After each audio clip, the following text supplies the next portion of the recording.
Hello, everyone, and welcome to the 11th London Kurdish Film Festival online edition. Today, we are speaking with Neda Ahmadi. She's the designer and the animator of our trailer. So far today, we have seen 6 films under the theme of women in film. And today, of course, it was important for us to speak about the content of the trailer. I will be moderating this live Q&A with Neda Ahmadi. So if you have any questions, please put them down in the comment section. But also, before I speak more about this, it's important to speak with you about the 11th London Kurdish Film Festival visual campaign this year. For those who know, the past 2 years have been very difficult for the Kurdish people. It has been quite challenging, in which there has been a lot of efforts of invasion. There has been a lot of explosions, a lot of displacement, but also a lot of resistance, of course. So this year, it was important for us to highlight these issues that are affecting the people of Kurdistan, which is also very close for us. Living abroad, we are also affected by these issues. And the films that we receive are also affected by the daily lives of the filmmakers, but also the issues that they face in their daily lives. Now, today is a quite important day for us because this trailer is about all of those issues, but the overall design campaign as well.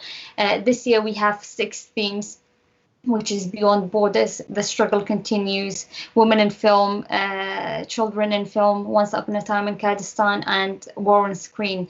So it's very important to highlight how all of these topics were very nicely presented in the trailer and presented in a very clever way. So I am very happy to introduce you to Neda Ahmadi. Neda, welcome to the 11th London Kurdish Film Festival. We are very, very happy to have you here. Hi, thank you so much. I'm very happy to be here and honored to work with you guys for the Kurdish Film Festival on London. Thank you, Neda. I would like you to introduce yourself a little bit. Tell us more about where you are joining from, a little bit background history about you in animation, your education and so on. Yeah. Right now I'm living and working in Berlin. I lived in London for a bit. Before that, I studied there. I studied animation there. But for most of my life, I lived in Tehran. I was born there in 1984 when the war was happening on the west border of the country, and moved out 10 years ago. But before that, I did my bachelor degree in Tehran, in Art University of Tehran, in set and costume design for theater. And then while I was studying, actually, one of the friends who was studying cinema, he was making an animation, and I was invited to do some background because I was always drawing and painting. They asked me to do some background and come up with their character, and then I did that, and for the first time I saw them moving, and it was amazing. And I thought that, okay, this is what I want to do. So there was a gradual change, and finally, when I studied animation in a more official, professional way, of course, then it became my, let's say, career since 4 or 5 years ago, and yeah. And you've been working in that animation? Yeah, exactly. And can I just say, you are doing brilliant. Your animations are honestly with the trailer, it's very touching, but your process and the way the visuals are just very nice to look at. You're always expecting more, and you always surprise the audience with something unexpected in your animation. So that's beautiful. One thing in which we ask every filmmaker that comes on to these live Q&As is why they chose that exact topic. But we have to rephrase our question for you and say, how do you feel about doing an animation about these issues that are present, these struggles that are present in the life of the Kurdish people? we started actually talking about me doing a trailer, I think last year, and there was a very short time between the time that we started to talk about the trailer and the festival. So unfortunately, it didn't happen because of the time restraints. But this year, again, when I was approached, I was very, very excited. I was so happy to do this. Because obviously there is a big population of Kurdish people living in Iran, and you are in touch with them. They're your friends. They're around you. You hear the stories. You learn about them, and obviously it becomes something close to your experience as well. Making the trailer, of course, it was like a lot of conversations that we were having together with Ferhan, with a Kurdish community that I fortunately have here around me, and a very good friend who is a painter, artist. He's Kurdish as well, and it was a lot of learning and understanding for me as well. It was a very, very good experience. I would do it again. I'm so happy to hear that. That's amazing to hear. One thing I want to ask you, in which I am personally fascinated by, is your process, because at first I couldn't figure it out. I was like, is this sand animation? Is this paint on glass? How is this made? So please do tell us more about your process. Yes, it is oil paint on glass. So I have, let's start from the bottom. I have a light box, and I have a sheet of glass on top of it, and I have my camera fixed with a bit of distance on top of that.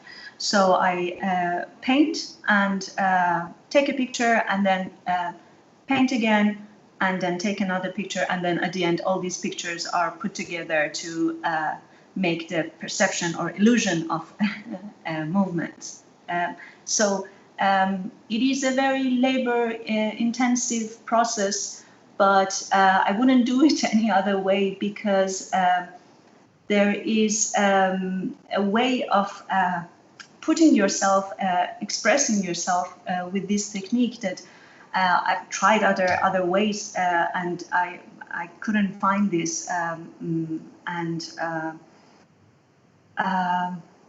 yeah, it's just, I really like the fact that I am in physical contact with the material, with what I'm doing, and this is how Kurdish Film trailer was made for the Kurdish Film Festival as well.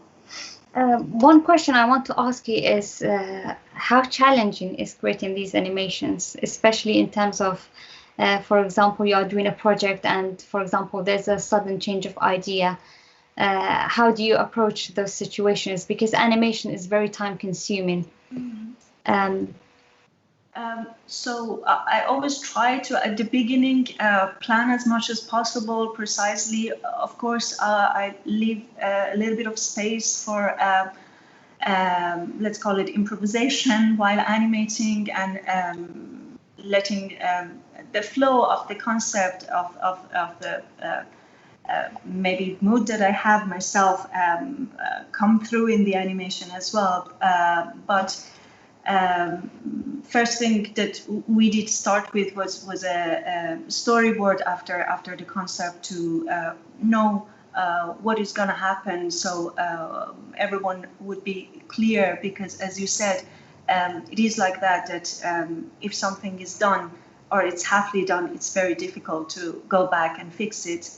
Every shot is done, every frame of every shot is done one after the other. So if I decide to change this moment, I have to start the whole shot from the beginning. So planning is very important for this kind of animation. That's great to hear. Now, one thing which is normally you use this process to create short stories, and however this time we asked you to make a trailer, and a trailer is naturally it moves much quicker. The story has to be slightly different to how a normal short story is told. So was this challenging in any way? Did this change the dynamic of you working at all? It's an interesting question. I think I took it as a story, as a story of this girl woman that we are following, and obviously the challenge was to see how much we can do in a short time. I mean the short duration of the trailer, and but I quite like it, the rhythm that I wanted to convey a lot of information. It was challenging, but it was again a very good learning process for myself to be able to do this. But talking about the challenges, maybe I add this, that when I was halfway through making the trailer, the lockdown starts here, so I couldn't go to my studio because I work in a dark room. I need to be able to control the light, so that's why I work in a dark room. I couldn't go to my studio to work, so I decided that okay, I'm here, I'm stuck at home. I will keep working because it's gonna keep me sane basically in these strange days. So I decided that okay, I'm gonna cover my windows and basically make the whole room into a dark room, and then I can work whenever I want. I did work like that for a couple of days. Then I realized that I'm not going out that much and I'm not seeing the daylight. It's not working. It's not going so well for my psychic. So I decided to work during the night. So I would take the day very, very easy as the end of the day basically, and start working when it gets dark. And I had some pleasant long nights working on the trailer at home.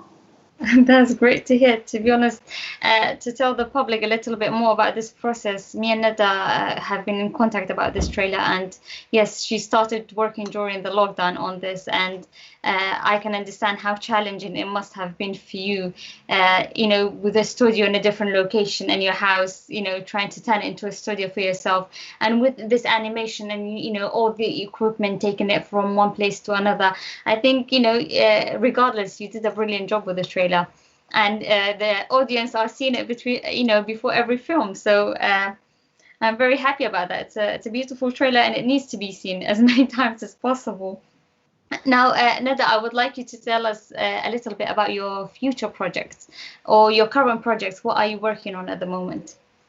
I am actually working on the pre-production phase of a short animation that is based on a personal true story of mine, and it's basically the story of three women, different generations, my grandmother, my mother, and myself.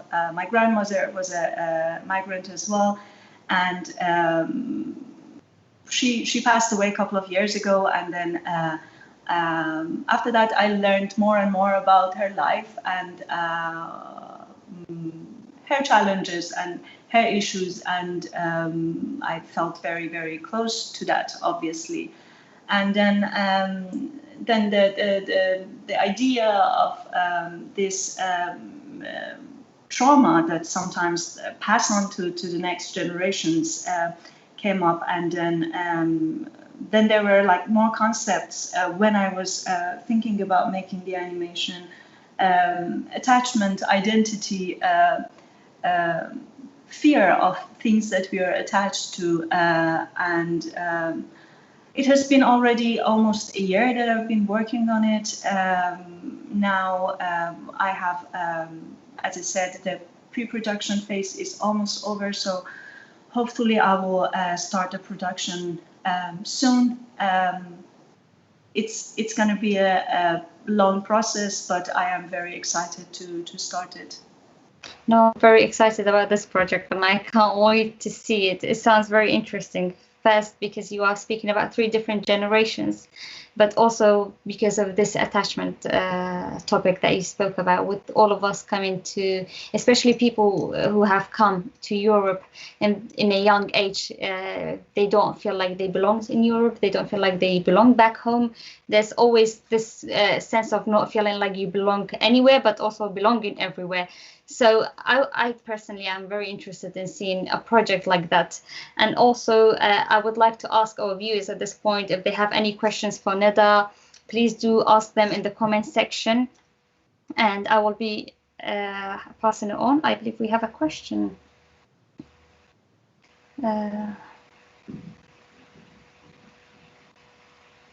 Okay, so the question is, how did she come up with the story of a little girl, and what does she exactly represent?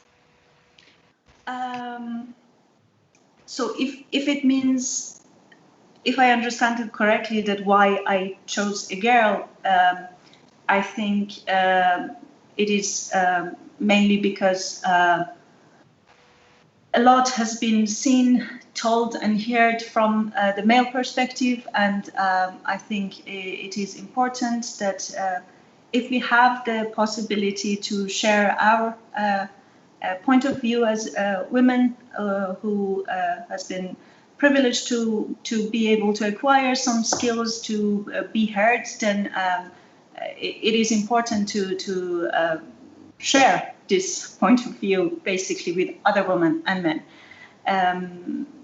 She does obviously, maybe it's not very obvious, but she presents hope and moving towards a better future, which is entangled with the concepts of resistance and basically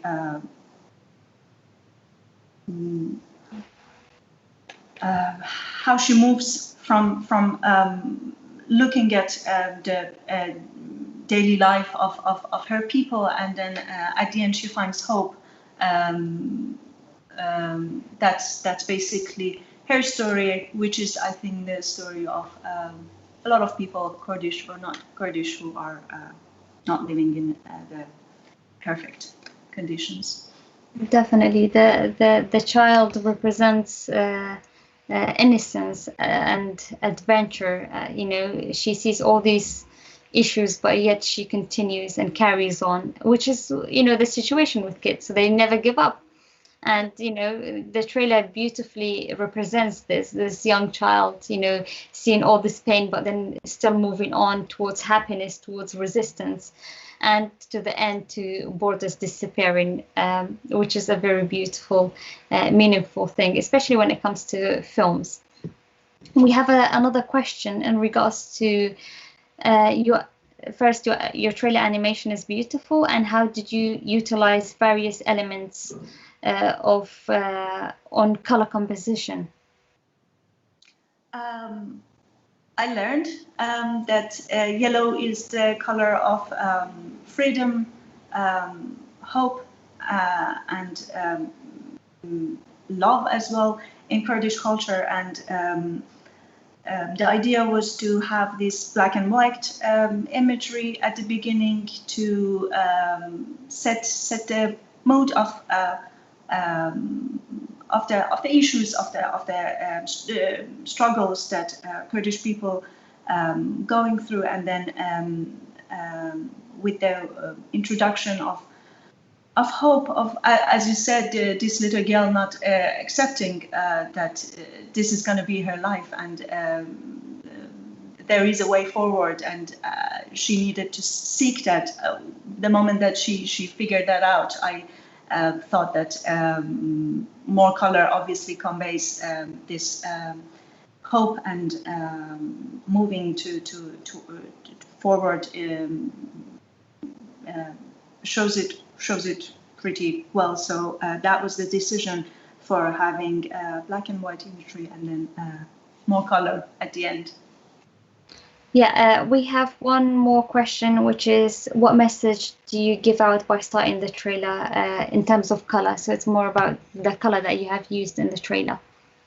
What is the message? By, for example, I'm not sure if this is what Cherdar means, but probably because we don't use much color, and then in the end, there's more color in the trailer. As I said, I think I answered this before I answered. But it was basically showing the condition, the background, what is going on, and then as well conveying that there is hope, there is resistance, and there is a brighter future. I think that's it. Definitely. I would like to ask you, what advice would you give to young women or young people in general who are interested in becoming animators or getting into the field of animation? That's a difficult question. I'm not very good in giving advices, but I would say that it is something that takes a lot of patience. It doesn't matter what technique you work with. It takes a lot of rehearsing. It's good to have sharp skills of observing the life around and trying to have a personal voice, put through yourself what you see around you, and be true to yourself, and just keep going, because again, it's sometimes it can be disheartening, as it is long. Sometimes you work for a month and you don't see the results again for a month, and it's easy to start self-doubting, asking yourself, am I doing this correctly? Is this the right way to do it? And those are the moments that I think it's very important to trust in yourself and just carry on. Yeah, that's beautiful, Neda. I just want to ask you if you have any final thoughts, anything that you would like to speak about. I watched some movies today from the program of today's festival. I couldn't, unfortunately, the last couple of days, but I found it really interesting, and I'm very happy we were talking about it. I am very, very happy that this is an online edition because of bad circumstances, but this is a great outcome that everyone can watch the films all over the world, and I really hope that it reaches people in Kurdistan as well, and I would be very happy to hear feedbacks of what I did as well. Yeah. Hopefully we will hear that.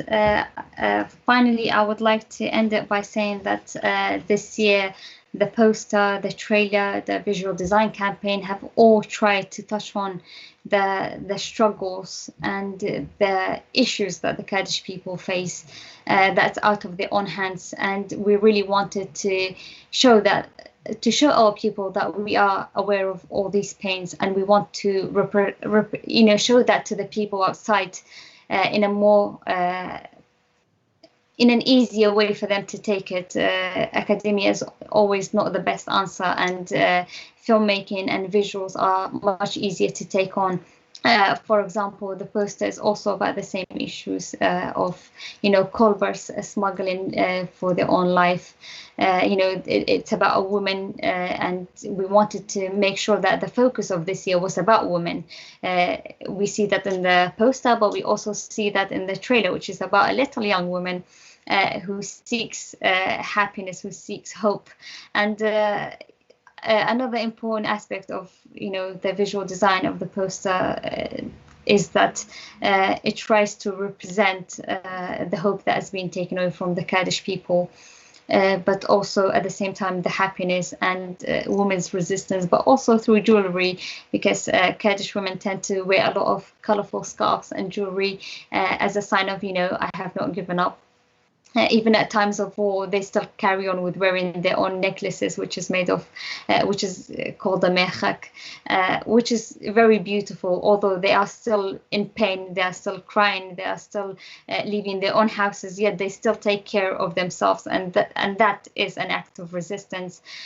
So we are done for the day today, and thank you so much, Neda, for joining us today. It was lovely to have this chat with you.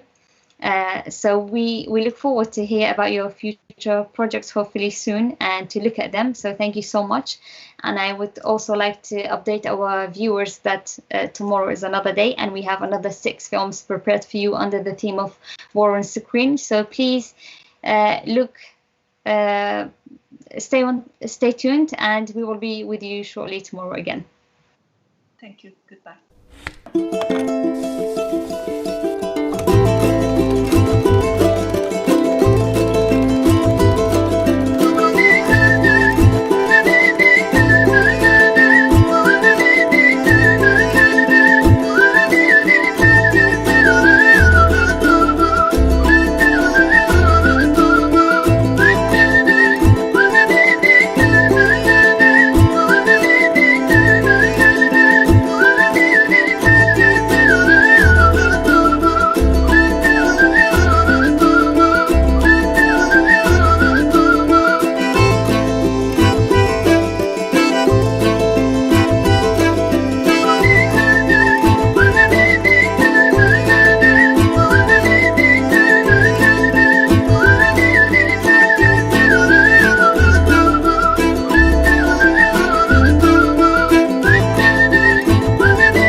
به کیف خوشی تماشا بکنیم.